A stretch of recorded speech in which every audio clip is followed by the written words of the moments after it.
शाळेच्या हजेरीपटावर गेल्या 15 दिवसांपासून एकाच मुलीच्या नावापुढे एकच शब्द वारंवार लिहिला जात होता, ते म्हणजे अनुपस्थित, म्हणजे अब्सेंट. एखादी मुलगी 1-2 दिवस गैरहजर राहिली तर फारसे कोणाचे लक्ष जात नाही, पण ही मुलगी साधी नव्हती. ती शांत, हुशार, नेहमी वेळेवर येणारी आणि अभ्यासू होती. तिच्या अनियमित अनुपस्थितीमुळे मुख्याध्यापकांचे लक्ष वेधले गेले. आता शालेय शिस्तीनुसार जर विद्यार्थी इतके दिवस गैरहजर राहिला तर मुख्याध्यापक घरी फोन करून किंवा शिक्षकांना पाठवून चौकशी करतात. सुरुवातीला फोन लावला गेला, पण तो उचलला गेला नाही. घरात कोणी आले नाही. शेजाऱ्यांना तिच्याबद्दल नीट माहिती नव्हती. मुख्याध्यापकांच्या मनात शंका वाढू लागली. एकीकडे त्या निष्काळजीपणाबद्दल त्यांना राग येत होता. शाळेला गांभीर्याने घेतलं जात नाही आणि गैरहजर राहण्याचे किमान कारण तरी कळायला हवे. पण दुसरीकडे या हुशार मुलीच्या अचानक गायब होण्यामागे काहीतरी गंभीर कारण असावे अशी अनामिक भीतीही होती. 1-2 दिवसानंतर बोलणी थांबली नाहीत. 5, 10, 15 दिवस उलटून गेले. मुख्याध्यापकांनी अखेरीस स्वतः निर्णय घेतला, आता मीच जाऊन बघतो. त्यांच्या गाडीने शाळेच्या आवारातून बाहेर पडताच शाळेतील डांबरी रस्ता संपला आणि मातीचा रस्ता सुरू झाला. गाडी हळूहळू कच्च्या रस्त्यावरून पुढे सरकत होती. आजूबाजूला शेतशिवार, डोक्यावर तळपता सूर्य आणि मनात अनेक विचार.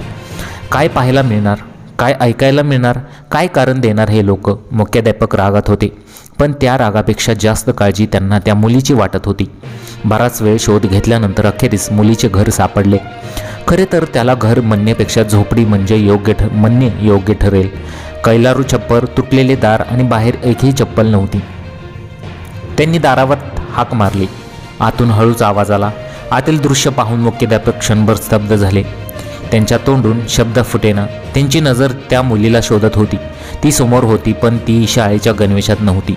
तिच्या हातात वह्या पुस्तके नव्हती. ती मुलगी तिच्या आईवडिलांसोबत शेतात काम करत होती. मुख्याध्यापकांना पाहताच तिच्या डोळ्यात भीती आणि चेहऱ्यावर अपराधी भाव स्पष्ट दिसू लागले. जणू काही ती मोठी चूक करत आहे आणि आता त्याची शिक्षा मिळणार आहे. मुख्याध्यापक रागात होते, पण त्या निष्पाप चेहऱ्याकडे पाहून त्यांच्या तोंडातून कोणतेही कठोर शब्द बाहेर आले नाहीत. त्यांनी अत्यंत साधेपणाने प्रश्न विचारला, तू शाळेत का आली नाहीस? मुलीने खाली पाहिले. तिचे आईवडील शांत होते. घरात जड शांतता पसरली होती. काही वेळाने थरथरत्या आवाजात ती हळूच बोलली, सर, मी शाळेत येऊ शकत नाही. कारण? मुख्याध्यापकांनी केवळ एका शब्दात विचारले. आणि मग जे कारण समोर आलं ते ऐकून मुख्याध्यापकांचे डोळे पाण्याने भरून आले. त्यांचा सगळा राग, सगळी चिंता एका क्षणात विसरून गेले. ती 15 दिवस आजारी नव्हती. ती कुठे पळून गेली नव्हती. तिच्यासोबत काही वाईट घडलं नव्हते. कारण फक्त होते की फक्त 500 रुपये. शाळेची फी फक्त 500 रुपये होती आणि ती रक्कमही त्यांच्याकडे नव्हती. मुलीची आई म्हणाली, सर, फीची रक्कम जमली की पाठवू असे ठरवले होते. आणि मुलगी म्हणाली, पैसे नसताना शाळेत जाऊन काय सांगणार? तो क्षण मुख्याध्यापकांसाठी एखाद्या धड्यापेक्षा कमी नव्हता. शिक्षणाचा एका क्षुल्लक अडथळ्यामुळे एका हुशार मुलीचे भविष्य धोक्यात येत होते. 500 रुपयांची फी भरू न शकल्यामुळे ती अपमान आणि भीतीने शाळेच्या दारापर्यंत फिरकली नव्हती.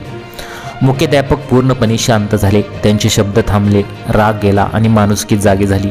त्यांनी कोणतीही चौकशी केली नाही, कोणताही सवाल केला नाही, कोणतीही अट ठेवली नाही. त्यांच्या तोडून फक्त एकच वाक्य बाहेर पडले, तू उद्यापासून शाळेत ये. फी माफ केली आहे. मुलीच्या डोळ्यात अश्रू तरळले, पण ते भीतीचे नव्हते, तर दिलाशाचे आणि कृतज्ञतेचे होते. मुख्याध्यापकांनी दाखवून दिले की शिक्षण हा प्रत्येक मुलाचा अधिकार आहे आणि तो कधीही 500 रुपयांमुळे थांबता नाही. हा हृदयस्पर्शी प्रसंग कॅमेऱ्यात कैद झाला आणि तोच व्हिडिओ देशभर व्हायरल झाला. यामुळे देशाला कळाले की गरिबीमुळे शिक्षण थांबलेली ही एक मुलगी एकटी नाही आणि माणुसकी आजही जिवंत आहे. हे झालं एक उदाहरण. परंतु मित्रांनो, असे अनेक घटना आहेत, अशा अनेक गोष्टी आहेत ज्या फक्त आणि फक्त पैशामुळे अनेक मुलं शाळेत येऊ शकत नाहीत. अक्षरशः ते कामालासुद्धा जातात आणि कामसुद्धा करतात. ही आपल्या भारतातील खूप गंभीर अवस्था आहे. जर तुम्ही बाहेरच्या देशातील परिस्थिती बघितली तर अक्षरशः मुलाला संपूर्ण शिक्षण मोफत दिलं जातं. भारत असं करू शकतो, परंतु का करत नाही असा सवाल इथं उपस्थित होतोय. प्रत्येक मुलाला शिक्षण जे आहे फ्रीमध्ये देऊ शकतो, परंतु भारत असं करत नाही. त्यामुळे अनेक मुलांना, गरीब मुलांना खूप अडचण येत असते. तुमच्या प्रतिक्रिया मला कमेंट बॉक्समध्ये जरूर कळवा. या घटनेबद्दल काय वाटतं ते सुद्धा आम्हाला कमेंटद्वारे जरूर कळवा. चॅनलवरती पहिल्यांदा आला असेल तर गुन्हेगारी वाचना या चॅनलला तुम्ही जरूर सबस्क्राईब करून घ्या. तोपर्यंत काळजी घ्या. भेटूया पुढील व्हिडिओमध्ये. नमस्कार.